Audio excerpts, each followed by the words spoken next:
গোপালগঞ্জের কাশিয়ানী উপজেলায় ওরাকান্দি শ্রী শ্রী হরিচাঁদ ঠাকুরের ২১৪তম আবির্ভাব তিথি উপলক্ষে মতুয়া সম্প্রদায়ের উৎসব এবং ৩ দিনব্যাপী মহাবারুণী মেলা শুরু হয়েছে।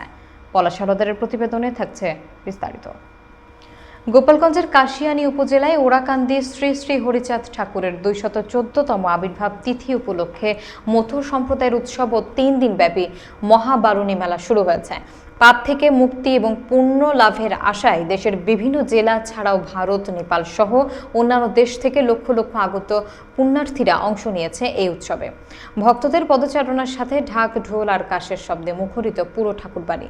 ভক্তরা মন্দিরে পূজা অর্চনা শেষে ঠাকুরবাড়িতে অবস্থিত কামনা সাগর এবং বাসনা সাগরে স্নান করে পাপ থেকে মুক্তিপূর্ণ লাভ ও দেশবাসীর মঙ্গল কামনা করেন।